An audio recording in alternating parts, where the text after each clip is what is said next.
Sorry to interrupt this great video, but please remember to like and subscribe. Thank you. Now back to the video. I want to ask you a question about college football. We'll end it with this. So if I said using last 5 years as momentum, what is your high school recruiting base and your NIL commitment, and what is your coaching staff like? So the four things. What's your current productivity and momentum for 5 years? I'm going to give you 5 years. Your high school recruiting still has to be elite, and your NIL commitment has to be big boy. Like that's what separates Oregon and Washington. Oregon's all in on it. Washington's reluctant. USC's all in. UCLA is limited and reluctant. And the coaching staff. So I came up with my take on over the last 5 years. Now, Michigan's the hardest because so much of it's Harbaugh. But I thought the top five programs in college football right now over the last 5 years and the direction they're going. Because Alabama's having NIL problems. And this Kalen DeBoer is a great coach, but they haven't felt the same. I'd say Ohio State 1, Georgia 2, Texas 3, Oregon 4, Notre Dame 5, and then Michigan, Penn State. I don't quite know what to do with Michigan because it's all Jim Harbaugh. That was kind of my 6 or 7. So again, Ohio State, Georgia. I had Alabama, let's see, Ohio State, Georgia, Texas, Oregon, Notre Dame, Bama. Then I had Michigan, Penn State. My first take is, oh shit, I got more Big Ten teams than SEC teams, or 3 and 3. So if I said to you, give me your top 6 or 7 based on staff, NIL, high school recruiting, 5-year momentum, where are you? Yeah, I think Ohio State, Georgia, and Texas have kind of separated. Like if you just had to bet on those three programs over the next 5 years, you would feel really, really confident. I think Notre Dame, and maybe they've loosened up the academic requirements, can be very dependent. Like, is it a good couple years of high-level smart guys who are great players coming out? Because if it is, whoever's on top, Stanford, Notre Dame, Northwestern, can take advantage of that little stretch. And Notre Dame, it feels like it's recruiting really well. So I think there's a chance they would be in that mix too. I think Texas has the greatest opportunity to they could have especially if Arch lives up to the hype, which I don't know if you saw Rogers' brother said today that the hype train's out of control. And I would almost agree a little bit. Yeah. He's almost treated like LeBron was at St. Vincent's or Bryce Harper was in high school on the front of Sports Illustrated. This is really, really hard. Usually when you get the hype behind you, it's after you play, like Andrew Luck or Trevor Lawrence or Caleb. Like Baker Mayfield, like you've played a season, everyone's like, this guy's incredible. And he's already treated like he's going to be the greatest better than his uncle. And it's going to be hard, especially in that conference. But if he does live up to the hype, they're going to be an unstoppable force because of the money behind them. I do think the one, Oregon as well, right? They have a financial ability, I would say a recruiting advantage on the West Coast with some of the Pac-12 splintering, DeBoer leaving. Jed's good, but DeBoer had proven to be pretty elite. A lot of pressure on Jed this year. USC's just had a weird couple years that Oregon's benefited from, obviously. Bellotti used to have to recruit against UCLA as well, and it's like it wouldn't even be if you went into a kid's home in LA, you're going to go to Oregon or UCLA. I mean, the kid wouldn't even hesitate to be up playing at Oregon because it's just a way better football program. I do think the SEC is fascinating how it's going to play out. The LSU's, the So do Alabamas, I. like financially, can they keep up at the level? I was watching something recently where he thought the firing of coaches, which got really popular over the last decade because people would I buy this guy out for 30 million. Is that dead because of how much you're paying the players? Because I thought hey, if Kalen DeBoer just has a weird year and won 8 games, his buyout's $75 million. He's Well, not Lincoln getting Riley. yeah, That's untouchable. people ask me about Lincoln Riley, and I'm like I've told people I think they're going to win 8 games this year. They have one elite player. He's probably a top of the second round, mid-second round player. Kamari Ramsey, the safety from UCLA, really good player. He'll be probably a second round pick. Who's their quarterback? It's the only time in Lincoln Riley's career. I don't like their quarterback situation at all. The most talented kid's a true freshman. He's not going to go in the Big Ten and spin it and be dominant. And the kid that's starting, Lincoln likes him more than I do. The UNLV kid, I think he's a gamer, but his judgment, he just makes too many mistakes for me, and Lincoln doesn't like that. So I tell people USC is doing a lot of things right, but you can't fire him, and you can't fire like LSU. Basically, Brian Kelly had to basically say, "Yeah, I'll give you salary. We have to Give him a start million paying these." dollars. And for the record, Alabama's been public with it. They're asking fans to give 1,000, 1,500. So where the NIL has changed college basketball is our system, our capitalistic system trumps Europe.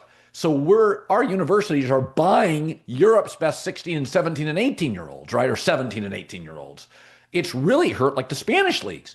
And in football, it's hurt the South. The Big Ten has massive universities, 40,000 students, 50,000. They become graduates. They run companies. They give money back to the school. It's much easier to tap into Ohio State's fan base or Michigan's fan base or Notre Dame's fan base and ask for $10,000, $30,000 from graduates. Now, Notre Dame's private, but a lot of these Big Ten schools are massive. SEC doesn't have as many of those. And so I think what you're seeing, the reality is if everybody's allowed to pay, USC, Oregon, Ohio State, Michigan, Notre Dame, Penn State's got big time money.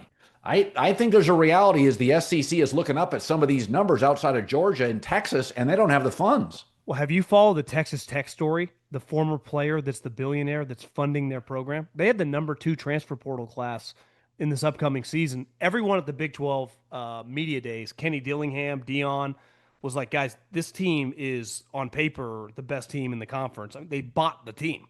I mean, fine. I believe the word recruiting. I remember like when I was in college, Ed was huge with Pete at SC. Tosh Lupoy, remember Tedford was. There were some big time recruiters. Saban had a couple when he took over. Urban had a couple, and it was a big deal. You'd sit at someone's home, you'd get to know the player, their high school coach, their parents. That doesn't exist anymore.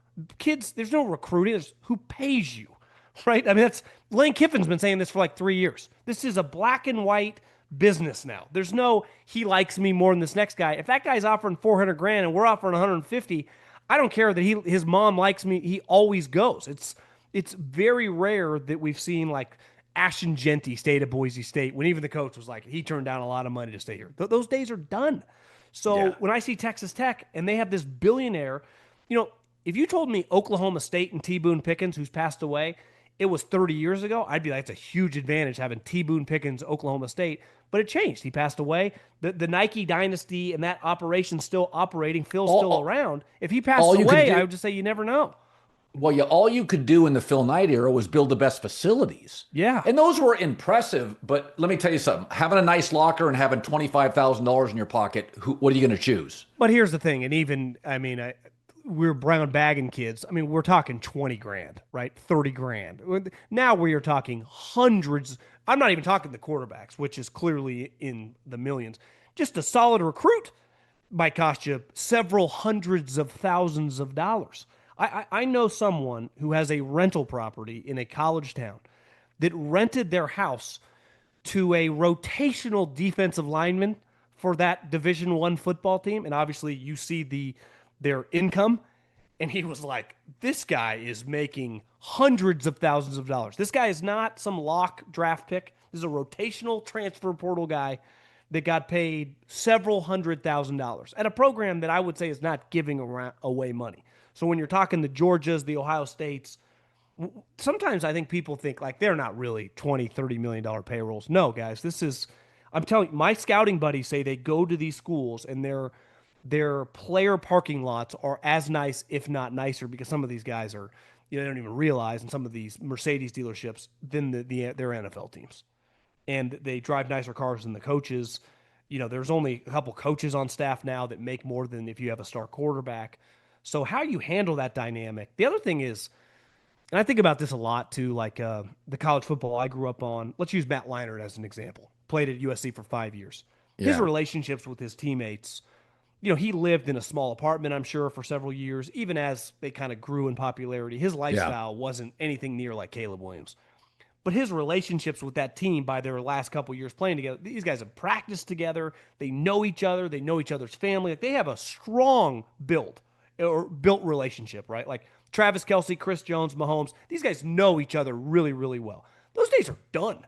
Guys are moving left and right. You barely know. This is still football. In that game, when it's a tight game and you're playing, in a cold environment, if you're USC and you're playing at Penn State and it's November 1st, you're like, do you even know the guy next to you? That's that part of football. And I think the basketball has really shown this. Like basketball is a lot like football that way, where chemistry, cohesion matters.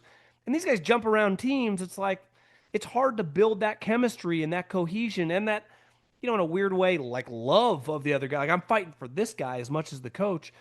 So you just kind of never know. Now, like you said, Georgia Tech, they have the best rosters, but I don't think you can just chalk one of those up. Like Ohio State got hot at the right time and they won it. But they folded against Michigan, and they actually had a lot of guys coming back. So some of these teams, Yeah. these transfer portal, like LSU, top transfer portal team, you convince me if it all comes together, they win 12 games. I wouldn't be shocked if they won 8. I don't know. Yeah, I think the transfer portal, LSU, Colorado, and USC have used it a lot, and all of them have lacked a certain chemistry in For sure. big spots. I think you have to have discretion. I still think you should be a 75%. I wouldn't go as dire as Clemson, which is like anti-portal, but I'd be like 75% recruiting. I think if you can bring in, again, you need a left guard. You need two, you need an interior defensive tackle. I would try to find like 5 to 6 starters a year, but I don't want 10. I don't I want think 15. that's easy to say though, but what if you don't have the best recruits and all of a sudden you look like we can get these 3 guys that are immediately better? And there's so Well, I much money think, on the line. It's hard to say no at the transfer portal when you just see the well, ability to improve. for certain positions like quarterback or elite corner, or like just elite interior defensive lineman. But I think again, I think there's running backs and why. I mean, like USC should never pay wide receivers. I'm sorry, it's Southern California. I don't want you paying wide receivers, dude. You got there's 30 a year in Southern California. I don't want USC paying big money for safeties, linebackers, corners. There's just too much talent here. Quarterback, you're going to have to pay. But it's funny because I had a discussion with somebody at USC and I said, you're paying positions that you should never pay at USC. You should not pay for. Now, if you need a 6th wide receiver from Boise State, you can't be paying wide receivers at USC. It would be, to me, it's like paying for running backs at Georgia. The state of Florida and Georgia. I mean, again, maybe you pay a little bit if you need like a starter, but there are certain regions of the country that just produce certain players, and it's so I don't know. I think you create this weird ecosystem when you got 9 guys driving Benz. I don't know. I don't love. I'm not against players making a lot of money. But I think I've watched LSU and USC and Colorado really divide. Like the room is like rich guy, not rich guy. And to me, it feels weird over the course of a season. Do you alienate players? Well, the other thing is what I've heard stories, from my scouting buddies is like the star quarterback. Well, think about it. There's a lot of star quarterbacks, but only a small percentage of them we would consider really good players live in this really expensive house, a lot of times like by themselves. So historically, everyone had roommates on the team. Those days are kind of done because all these guys are so rich. It's like, why wouldn't I just rent a huge house by myself? I don't need to have any roommates. So that Right. creates a divide of just the human element of these guys are 18, 19, 20 years old. There's resentment in the NFL. You don't think there's going to become resentment? It's like, wait, we're paying this guy this much? I've been on the program for 3 years. He's making quadruple what I'm making, and I watch him in these games. He folds like a tent. So I think it is a really, really big challenge in college football to that dynamic of the wealth gap. And we talk about the wealth gap a lot in society. You talk about college football. I mean, all these guys, because the other thing is if you're young, you're going to open your mouth and say what you're making, kind of show off. So Sure. everyone in that locker room knows who's making what. Yeah. And then like you could say, well, it exists in pro sports, but there's a hierarchy to it. I think it's weird to just all of a sudden you have a receiver and you go buy a wide receiver from Louisville, and now he makes more than like your junior who had 82 catches last year. It's like, that's weird. Yeah. That's a weird vibe in a locker room. That's why I think in the NFL, John, free agency discretion is maybe the most. Chris Ballard said this before. Don't go shopping the first 2 days. Like wait to the 3rd, the 4th day, seek value. I think you create weird dynamics on a college campus.